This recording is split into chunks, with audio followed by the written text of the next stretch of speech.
ठसाठस भरी एक बस में एक मनचला युवक अपने आगे खड़ी लड़की को बार बार कोहनी से दबा रहा था। लड़की आगे खिसकने की कोशिश करती तो भीड़ की वजह से ज़्यादा खिसक नहीं पाती, और थोड़ी बहुत खिसकती तो लड़का भी उतना ही आगे खिसक जाता। अंत में तंग आकर लड़की लड़के की ओर मुड़ी और विनम्रतापूर्वक बोली, भाई साहब, मेरी पसलियों से कहीं आपकी कोहनी को चोट तो नहीं पहुंच रही? डॉक्टर, क्या बात है लल्लू, बहुत परेशान लग रहे हो। लल्लू, क्या बताएं डॉक्टर साहब, खाना हजम नहीं हो रहा है। डॉक्टर, क्यों, समूचा निकल रहा है? लल्लू, हाँ डॉक्टर साहब। डॉक्टर, कल क्या खाया था? लल्लू, कल तो सेब खाया था। डॉक्टर, कैसा निकला? लल्लू, अरे पूछो मत डॉक्टर साहब, ऐसा निकला कि आप उसे दोबारा धो कर खा सकते हैं। हजम ही नहीं हुआ, पूरा का पूरा सेब बाहर निकल गया। दिवाली की शाम को बंगाली बाबा की पत्नी को भूत ने पकड़ लिया, और फिर यह देख बंगाली बाबा सब काम छोड़ भूत भगाने बैठ गए।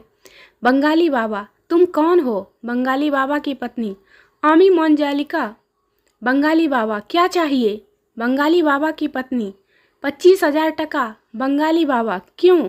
बंगाली बाबा की पत्नी, सोने की अंगूठी खरीदनी है। फिर भूत की जमकर हुई कुटाई। एक महिला तलाक लेने के लिए कोर्ट पहुंची। जज साहब, मैं अपने पति से तलाक लेना चाहती हूँ। जज ने पूछा, पर क्यों? महिला ने कहा, वह मेरे पति वफादार नहीं हैं। जज ने पूछा, ये बात तुम्हें कैसे पता चली? महिला ने जवाब दिया, माय लॉर्ड, मेरे एक भी बच्चे की शक्ल उससे नहीं मिलती। मैगी तो निपट गई, अब प्लीज फेयर एंड लवली की जांच हो जाए। बचपन से 6 हफ्ते गिन गिन कर बूढ़े हो गए, पर रंग में निखार नहीं आया। दुखी माँ एक बाबा से, बाबा जी, मेरे 1,000 रुपये वापस करो। बाबा, क्यों बालिके? माँ, आपने कहा था सब शनि का दोष है, इसलिए बेटा नहीं पढ़ता। मैंने शनिवार के व्रत रखे, तेल चढ़ाया, मेरे बेटे ने रात भर कंप्यूटर पे पढ़ाई की, फिर भी फेल हो गया। बाबा, बालिके, मैंने तो कहा था कि सब शनि का दोष है। रात को पलंग पर पति अपनी लेटी हुई पत्नी के पास जाकर उसके कंधे के आसपास हाथ लगाता है, इसके बाद कमर के इधर उधर, फिर उसकी कलाई के पास, फिर गर्दन के पास, इसके बाद फिर पीछे की ओर, अंततः अचानक रुक जाता है। पत्नी, क्या बात है, तुम रुक क्यों गए? पति, टीवी का रिमोट ढूंढ रहा था, मिल गया, तू सो जा। बस में एक आदमी अपने 9 बच्चों के साथ जा रहा था। बच्चे बहुत शोर कर रहे थे। इतने में एक बुजुर्ग अपनी लाठी से ठक ठक करते हुए चढ़े। बच्चों का बाप बोला, हजरत, आप अपनी लाठी के आगे रबड़ चढ़ा लें तो ये शोर नहीं करेगी। बुजुर्ग ने जवाब दिया, अगर यही काम तूने किया होता ना, तो आज इतना शोर ना होता। सोनू, एक ड्यूरेक्स देना, मेडिकल स्टोर वाला। तुम शर्मा जी के बेटे हो ना? सोनू, अंकल कोरेक्स देना, दवाई का नाम भी नहीं निकल रहा ठीक से गले से। लड़की, तुम हंसते नहीं हो क्या? लड़का, वो कैसे? लड़की, फेसबुक पर तुम्हारी एक भी फोटो हंसते हुए नहीं है। लड़का, तुम नहाती नहीं हो क्या? लड़की, हाँ, हमेशा। लड़का, तो फेसबुक पर तुम्हारी नहाती हुई फोटो एक भी नहीं है। एक आदमी को अपनी पत्नी को किस करना था। उसने अपने बेटे को बोला, बेटा, बालकनी में खड़े हो जाओ और कॉलोनी में क्या चल रहा है वो देख के बताते रहो। बेटा शुरू हो गया, शर्मा जी सब्जी ला रहे हैं, वर्मा जी स्कूटर स्टार्ट कर रहे हैं, बच्चे क्रिकेट खेल रहे हैं, शुक्ला जी अपनी दुकान संभाल रहे हैं, पिंटू के मम्मी पापा किस कर रहे हैं। आदमी, तुझे कैसे पता चला? बेटा, पिंटू भी बालकनी में खड़ा है पिताजी।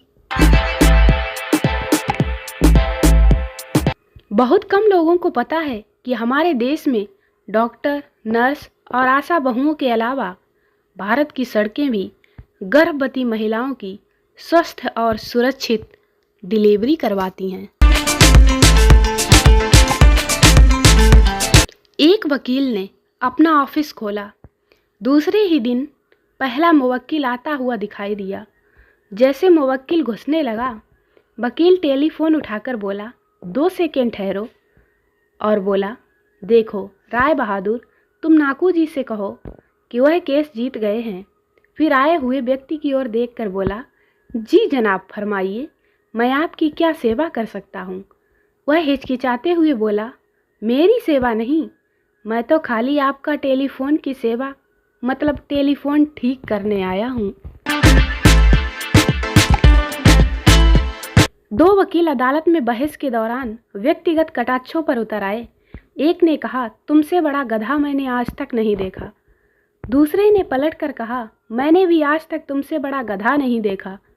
इस पर जज ने मेज पर हथौड़ा मारते हुए कहा, ऑर्डर ऑर्डर, आप दोनों शायद भूल रहे हैं कि मैं भी यहाँ पर बैठा हुआ हूँ। एक बुढ़िया का दामाद बहुत ही काला था। वो पहली बार ससुराल गया। बुढ़िया बोली, दामाद जी, कम से कम 1 महीना और तुम यहाँ रुको, दूध दही खाओ और मौज करो, इसी बहाने हमें भी दूध दही मिल जाएगा। दामाद बोला, क्या बात है सासू माँ, आज बहुत प्यार जता रही हो हम पर। बुढ़िया बोली, ऐसी कोई बात नहीं है, दरअसल वो क्या है ना, कल हमारी भैंस का बच्चा मर गया, तुम्हें देखकर भैंस कम से कम दूध तो देती रही है। डॉक्टर, इस दवा को 1 हफ्ते में पूरा करो और बाद में आकर मिलो।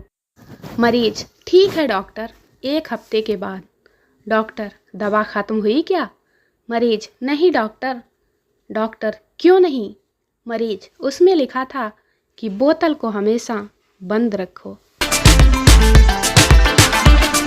साली मुस्कुराकर जीजा से बोली, जीजा जी, क्या गजब कर रहे हो, 5 साल में 6 बच्चे, क्या कर रहे हो आप?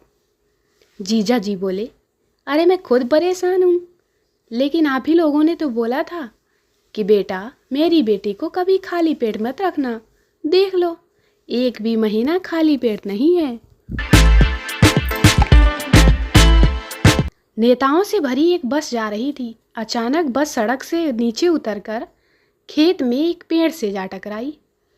खेत मालिक दौड़ता हुआ आया। सब कुछ देखकर उसने एक गड्ढा खोदना शुरू किया और फिर उसमें नेताओं को दफना दिया। कुछ दिन बाद पुलिस को बस के एक्सीडेंट के बारे में पता लगा। पुलिस ने किसान से पूछा कि सारे नेता कहाँ गए। आदमी ने बताया कि उसने सभी को दफना दिया है।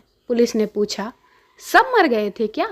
आदमी बोला, नहीं, कुछ तो कह रहे थे कि वे मरे नहीं हैं, पर आप तो जानते ही हैं कि ये नेता झूठ कितना बोलते हैं। अब उनकी बात का विश्वास नहीं किया जा सकता ना। दोस्तों, वीडियो को लाइक करें, शेयर करें, चैनल को सब्सक्राइब जरूर करें। मिलते हैं अगले वीडियो में, तब तक के लिए बाय बाय।